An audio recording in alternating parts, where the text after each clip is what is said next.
National conference सबसे बड़ा दल बनकर उभरा है जम्मू कश्मीर में और जाहिर सी बात है कि एलजी की तरफ से उनको निमंत्रण मिलेगा, जो एक परंपरा रही है। और कांग्रेस नेशनल कॉन्फ्रेंस मिला के 48 सीटों पर फिलहाल रुझानों में आगे दिख रहे हैं, जो बहुमत के लिए एक कारगर आंकड़ा साबित हो सकता है। लेकिन सेठी साहब, सबसे अहम सवाल यही, कहां चूक हुई कांग्रेस से दोनों राज्यों में? देखिए, जो कांग्रेस पार्टी जो हरियाणा और जम्मू कश्मीर है, बिल्कुल अलग तरह के स्टेट्स हैं। लेकिन जब हरियाणा का जो लॉस है कांग्रेस पार्टी के लिए एक बहुत बड़ा लॉस है, क्योंकि कांग्रेस पार्टी ही नहीं बल्कि भारतीय जनता पार्टी और सारे टीवी चैनल और सारे एग्जिट पोल ये बता रहे थे कि हरियाणा के अंदर तो कांग्रेस पार्टी आएगी। एक जीती हुई स्टेट को हारने के लिए, हारने के बाद अब कांग्रेस पार्टी को आत्ममंथन करने की आवश्यकता है। देखिए, दो चीजें बड़ी इंपॉर्टेंट होती हैं इलेक्शन लड़ने के लिए। सबसे पहली चीज है डिस्ट्रीब्यूशन ऑफ टिकट्स। जो डिस्ट्रीब्यूशन ऑफ टिकट्स थी उसके अंदर जो जातीय समीकरण पार्टी बैठा नहीं पाई। दूसरी जो कार्यकर्ता जिस प्रकार भारतीय जनता पार्टी में मंडल की बात करें या पन्ना प्रमुख की बात करें, लेकिन यहां पे इनकी जो कमेटियां, चाहे जिला की कमेटियां थी, चाहे जो पन्ना प्रमुख की तरह कमेटियां थी, उनको बना नहीं पाए और उनको जो कार्यकर्ता को उस प्रकार का मान सम्मान। ये बड़ी बात आप इसलिए मुझे लग रही है क्योंकि उदय भान अपना चुनाव हार गए। प्रदेश अध्यक्ष का चुनाव हारना बड़ा होता है। पिछली बार बीजेपी के भी आ रहे थे, उनकी सीटें कम हुई थी, कांग्रेस की सीटें बड़ी थी। इस बार वो रिफ्लेक्शन कांग्रेस में भी दिख रहा है। हाँ, मैं वही कह रहा हूं कि देखो, आत्ममंथन करने की आवश्यकता है। ये बहुत बड़ा लॉस है।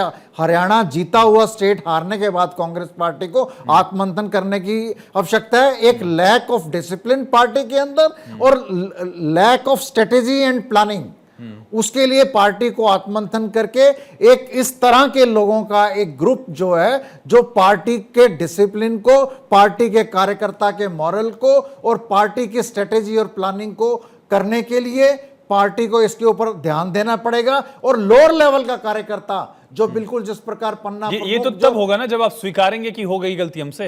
नहीं, वो स्वीकारना तो पड़ेगा। डिनायल मोड में रहेंगे तो कैसे होगा? जनता का, देखिए, जनता का मैंडेट आपको स्वीकारना पड़ेगा। उसके साथ साथ आप भी एक रिस्पेक्टेबल नंबर पे हैं। आपकी उस तरह से बड़ी बुरी हार नहीं है, आप एक रिस्पेक्टेबल नंबर पे हरियाणा के अंदर भी, और आप जीती हुई स्टेट हारे हैं। और इसके लिए आपको, जब आप जीती हुई स्टेट हारते हैं तो आपको आगे महाराष्ट्र का चुनाव हो या छत्तीसगढ़ का चुनाव हो, उसके लिए आपको दोबारा से आत्ममंथन और वहां जो सीटों का मार्जिन होगा, सीट शेयरिंग का जो फॉर्मूला होगा, उस पर भी असर पड़ेगा क्या, ये मैं जानना चाहूंगा। लेकिन उससे पहले अरविंद जी, सवाल मेरा आपसे है, जम्मू कश्मीर के नतीजे आपके लिए बेस्ट जरूर हैं भाजपा के इतिहास के लिहाज से, लेकिन कश्मीर में जो एक आइसोलेशन होता है बीजेपी की पॉलिटिक्स के लिए, वो आज भी बरकरार है। हो सकता है वोट शेयर आपका पहले की तुलना में थोड़ा बढ़े। एक आपके प्रत्याशी थे, वो लगभग 1000-1500 वोट से हारे जरूर हैं, लेकिन इसके बावजूद वो सीटों में रिफ्लेक्ट नहीं हो रहा है।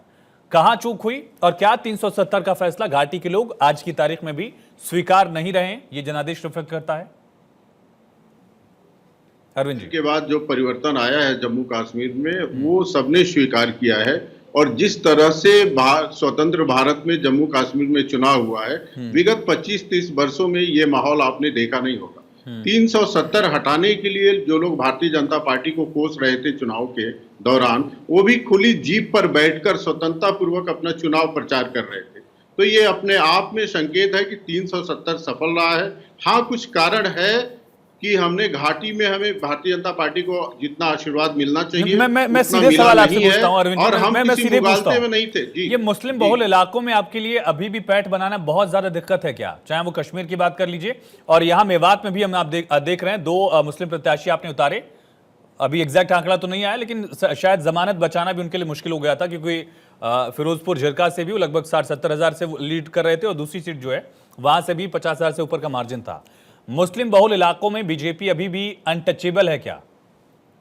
देखिए, हम अपना काम करते जा रहे हैं। आपने देखा होगा घाटी में एक सीट पर हम 1500-1400 वोट से हारे हैं। इसका मतलब वहां हमें वोट मिला है, ऐसा नहीं है नहीं मिला है। हम ये धार्मिक चश्मे से चीजों को नहीं देखते हैं। कहीं कमी रही होगी तो आप फिर नहीं देख रहे हैं, लेकिन वोटर देख रहा है क्या? वही सवाल मैं पूछ रहा हूं कि आखिर वो रिफ्लेक्ट क्यों नहीं हो रहा है? पहले लगातार सवाल उठता था कि बीजेपी मौका नहीं दे रही, मुस्लिम प्रत्याशी नहीं उतार रही है, रिप्रेजेंटेशन नहीं है। इस बार मौका देके भी आपने देखा। देखिए, हमारा वोट परसेंटेज बढ़ रहा है और समर्थन बढ़ रहा है, तो इस तरह की मैं बात नहीं करूंगा। हम आगे जा रहे हैं, आगे जाएंगे, लेकिन साथ में जम्मू भी तो है जहां पे हमारा वोट परसेंटेज भी बढ़ा है और सीट भी हमारी बढ़ी है। तो ठीक है, भारतीय जनता पार्टी 24 घंटे 7 दिन काम करने वाली पार्टी है। हम हमेशा मंथन करते रहते हैं और कमियों को दूर करने का प्रयास करते रहते हैं। अभी कांग्रेस के बारे में एक बात हो रही थी, मुझे 30 सेकंड दे दीजिएगा, मैं बात पूरी बोलिए समाप्त कर लूंगा।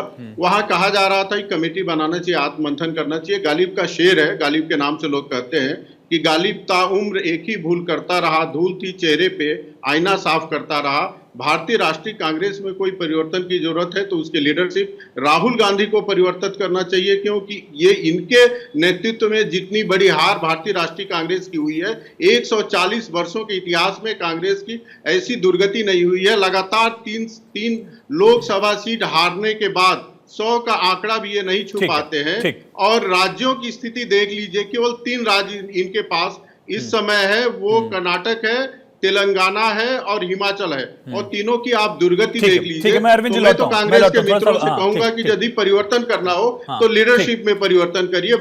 राकेश शुक्ला जी, कांग्रेस के कार्यकर्ताओं में कोई दोष नहीं है। इस नतीजे का आने वाले वक्त में असर क्या पड़ेगा, खास करके महाराष्ट्र में और झारखंड में? क्योंकि प्रियंका चतुर्वेदी ने एक तरह से जो रिएक्शन दिया है कि जहां कांग्रेस और बीजेपी की लड़ाई होती है वहां कांग्रेस के लिए दिक्कत हो जाती है। देखिए, स्वाभाविक तौर पे जो 2 राज्यों में अभी चुनाव होना है, वहां कांग्रेस इन 2 राज्यों में चुनाव हार के, मतलब मैं गठबंधन की बात ना करूं तो जम्मू में भी मैं फिर से कहूंगा कोई खास 32 में से 6 सीटें जीतना मतलब बहुत कामयाबी वाली तस्वीर कांग्रेस खुद भी नहीं मान रही होगी।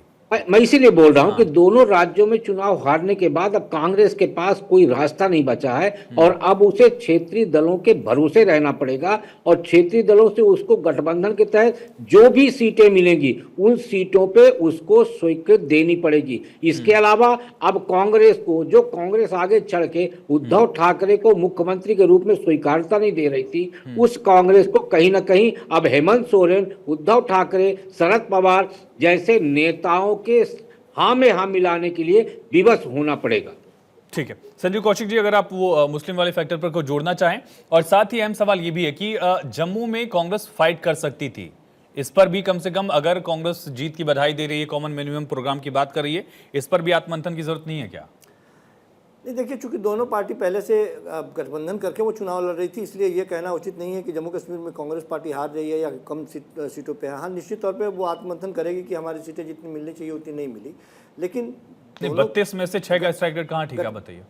ठीक है, लेकिन उसके बावजूद गठबंधन की सरकार तो बन रही है ना, तो ये बहुत बड़ी बात होती है कि गठबंधन मायने रखता है और कई जगहों पे हो सकता है कि यदि कांग्रेस पार्टी आकाश जी हमारे साथ जुड़ गए, उन्हीं से ये सवाल लेते हैं। आकाश जी, आखिर ऐसा क्या है कि जम्मू कश्मीर का जनादेश आपको स्वीकार है, वहां 6 सीटें आपकी आई, 32 आपने फाइट की, हरियाणा में इतनी बेहतर प्रदर्शन के बावजूद आपको यहाँ का जनादेश स्वीकार नहीं है?